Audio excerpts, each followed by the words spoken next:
Well, I had joined the Cubs when I was at primary school. I had a friend who lived in the area who was a member of the Cubs, and so I joined. And there were other boys there that I was at school with, and we knew each other. I think at age 10 you turn into a scout, you go into the Scouts, and I went into the Scouts and was fairly happy there for a time until there was a merger between the Scout troop and ours. So they came over to our Scout troop, and when they came over they brought their Scoutmaster, who, as we now know, was a serial paedophile who had already abused young boys, and he just simply began to abuse more boys at Scouts, and I became one of those boys, one of his favourites. So we would have overnight stays at the Scout Hall. We'd have trips away, Scout camps. They became opportunities for him to sleep with other boys, to sleep next to them, and while sleeping next to them, he would masturbate them, and that's what happened to me. That's what happened to me as well. It happened over about an 18-month period for me. It happened a lot at his place. He would find a reason for me to stay over at his place after Scouts, so that we would then go off with the other boys on the Saturday. I just knew it was wrong. But you're just in this situation where things would become normal, except I now see that I just began this process of disconnecting with the rest of the world as a result of it, of being entrapped in his sick, intimate world of sexual love of children. It just becomes normalised. You become the favourite boy, a star boy who gets all the badges,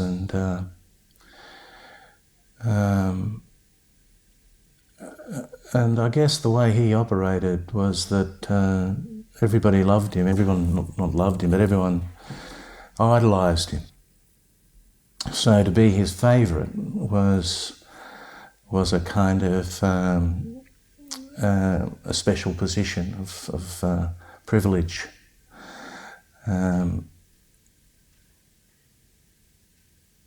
That's how it seemed, anyway.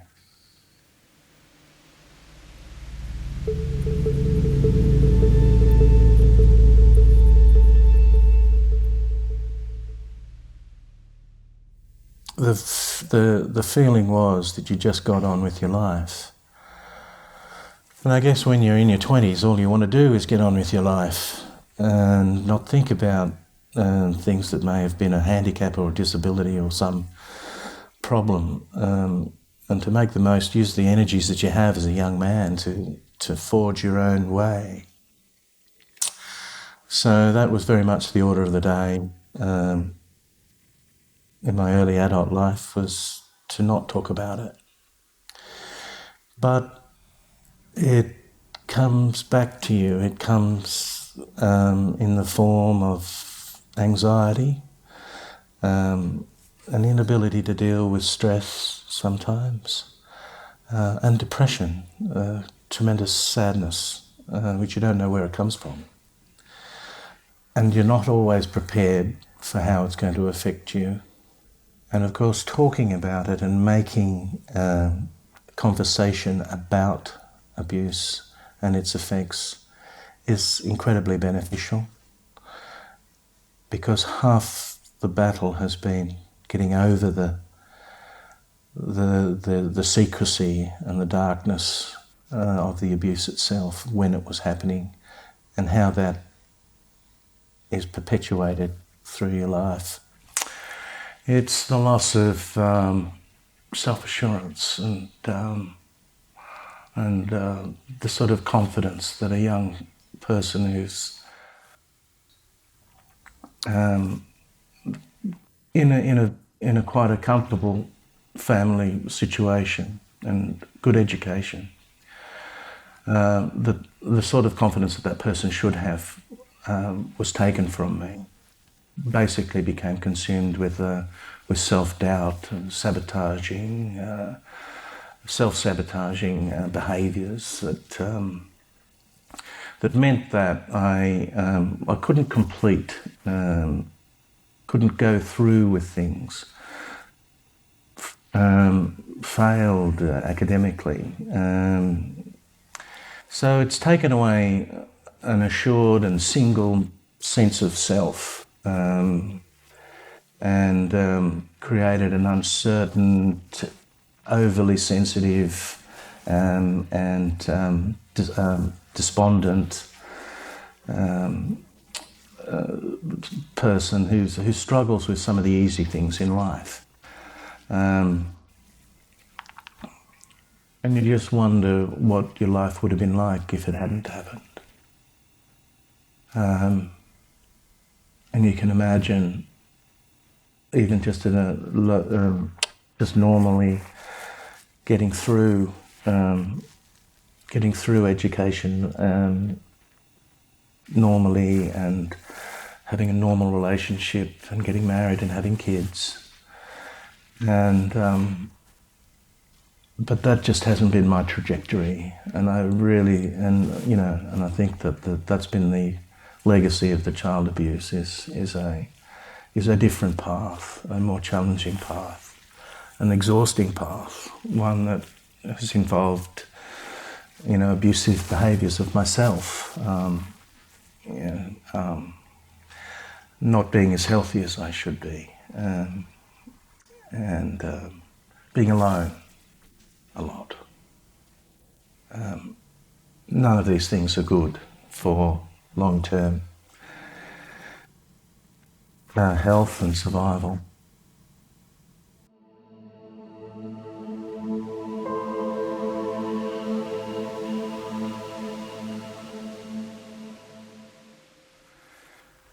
Well, when I think of hate, I think of a very negative and destructive emotion. And certainly I do feel hatred, and have felt hatred for the perpetrator of the abuse of me. But I think the main thing that I've been dealing with is pain. And it's hate is often a means of dealing with pain, but you soon realise that hatred is also something that can double that pain. Yes, I have had hatred for that person, for the way that person has ruined my life. And unfortunately, over the years, that hatred of him has also been an anger towards other people. And that's been one of the more destructive things, is the inability to control that anger at times. Because it jeopardizes long-term relationships, and it undermines support networks such as family.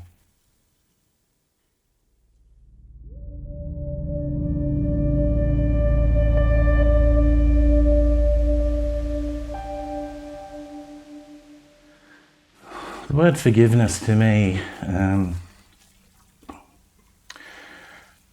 I've had to forgive myself a lot, and not be quite so hard on myself. It's not so much an externalization of that hate, but an internalization of hatred.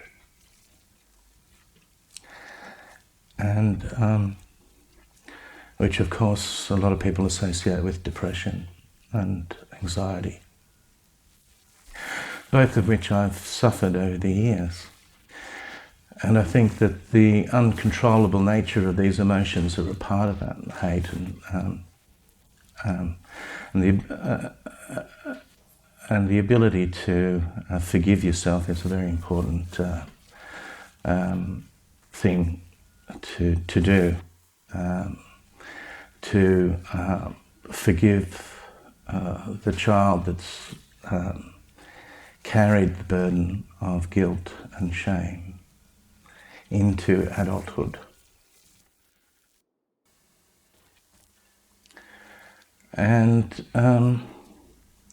to forgive the adult too, whose development has been confused by that. If you're thinking about the perpetrator, and I simply just don't have any regard of forgiveness for the perpetrator. I just don't think about it.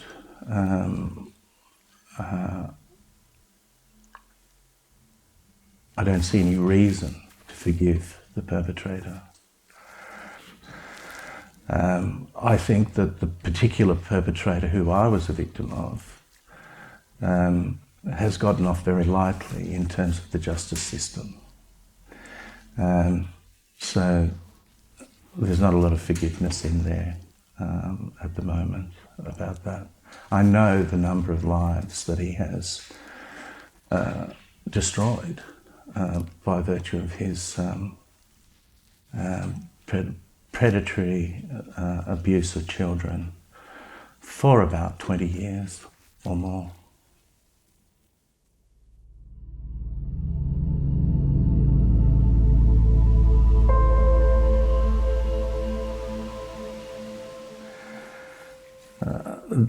The failure of my family to protect me from this happening at the time, I guess I carry that a lot. Maybe too much. But it has affected my, normal healthy relationships, I think, with my siblings, unfortunately. As they've gone on to have children, I've seen the massive amounts of protection around their kids, as my nieces and nephews have approached the age of 10 and 11, it really has had an impact on me just to remember my childhood again. And when I did start to take steps about it myself as an adult, I felt that they could have supported me a little bit more sometimes. Their reaction was that maybe I should just move on and let it go and forgive and find love in my heart or what have you. And as I've said, none of those options were really available to me or have been available. So I make the point about my mother, though, she was the one who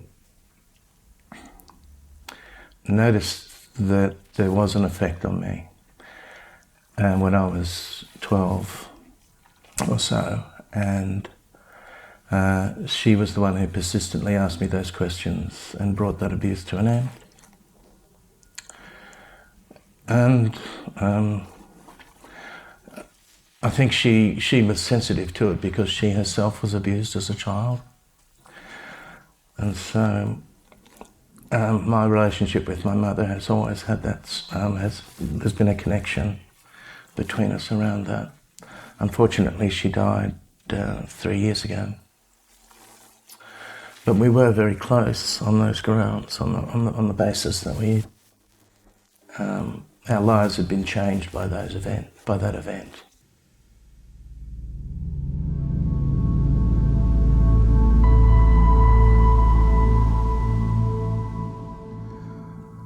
In recent times, my circle of friends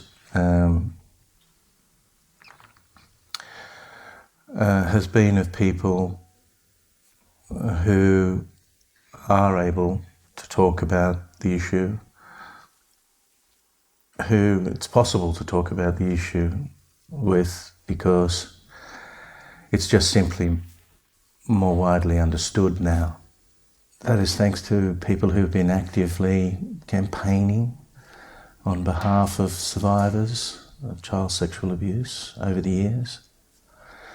Those people who exposed the sexual predators in the church over the years, and of course the culmination of this in Australia with the Royal Commission, which has enabled people to talk about the issue a lot more. I think the first step in taking control is to talk about it, and that's one of the reasons why I was quite agreeable to come today, because articulating this complex issue as best you can is also about taking control of it as well.